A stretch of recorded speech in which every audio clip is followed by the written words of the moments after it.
السلام علیکم ناظرین اس ایپیسوڈ کے آغاز میں عثمان صاحب اسمیان سلطانہ سے کہتے ہیں، ہم اپنی جان تو دے سکتے ہیں، اپنا سر تو کٹوا سکتے ہیں، لیکن تم جیسے دشمن کے سامنے اپنے گھٹنے ٹیک نہیں سکتے۔ اور یاد رکھنا، جن لوگوں نے بھی اس گھناؤنے کام میں تمہارا ساتھ دیا ہے ان کو بھی قتل کر دیا جائے گا۔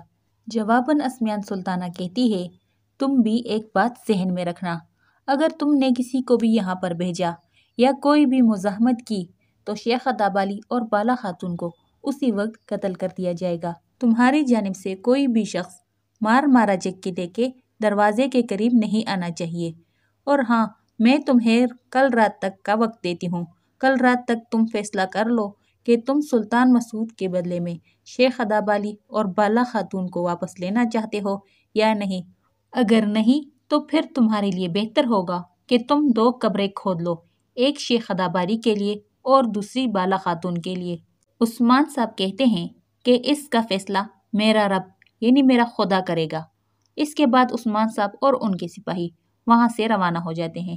دوسری جانب جنگل کا منظر دکھایا جاتا ہے، جہاں پر اولوف اپنے ساتھی سے کہہ رہا تھا، آج رات ہم حملہ کریں گے، لہٰذا تیاریاں مکمل کر دی جائے۔ اسی دوران فریق آ جاتی ہے۔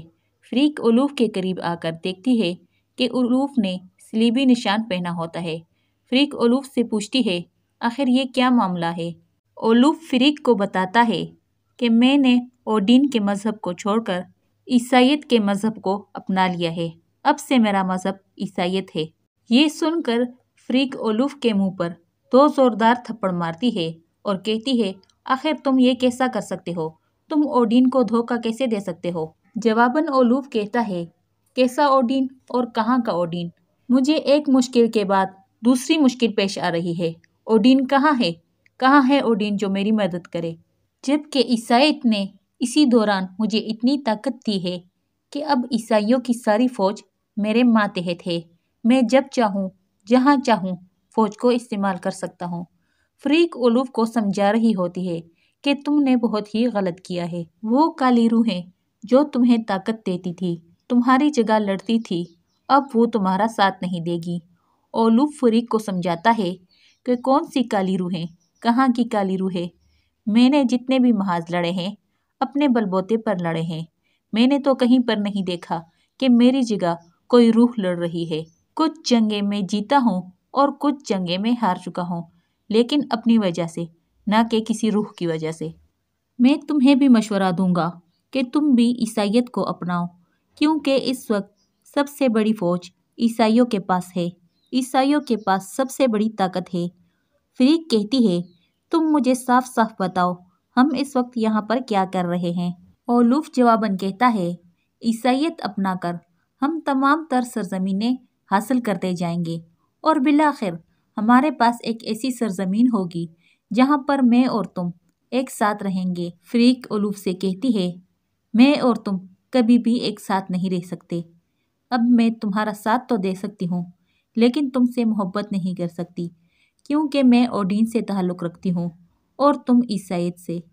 اور ہاں، مارا جگ قلعے میں اسمیان سلطانہ موجود ہے اور اس نے تمہیں بلایا ہے، کیونکہ وہاں پر بالا خاتون اور شیخ ادابالی پہلے سے ہی موجود ہے اور اسمیان سلطانہ نے ایک منصوبہ بنایا ہے اور جلد ہی عثمان صاحب کو بھی قتل کر دیا جائے گا۔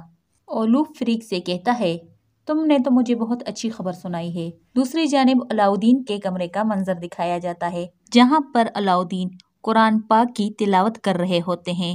قرآن پاک کی تلاوت کرنے کے بعد وہ ادب سے قرآن پاک رکھتے ہیں اور پھر حلیمہ کے پاس آتے ہیں اور اللہ پاک سے دعا کرنے لگتا ہے کہ یا اللہ تو غریبوں کا مددگار ہے، یا اللہ تو پریشان حال دل کا مددگار ہے، یا اللہ ہمیں اس پریشانی سے نکال دے، میری والدہ اور میرے نانا شیخ ادابالی کی حفاظت فرما۔ حلیمہ چھوٹی بچی جو جھولے میں رو رہی تھی، علاؤدین اللہ تعالیٰ سے مدد مانگ رہے تھے اور کہہ رہے تھے، یا اللہ اس چھوٹی بچی کے آنسوؤں کا واسطہ اس کی والدہ اور اس کے نانا کو جلد اس کے پاس پہنچا، یا اللہ تو غریبوں کا مددگار ہے، یا اللہ تو غفور و رحیم ہے، تو ہی حاکم ہے اور ہم تجھی سے مانگتے ہیں،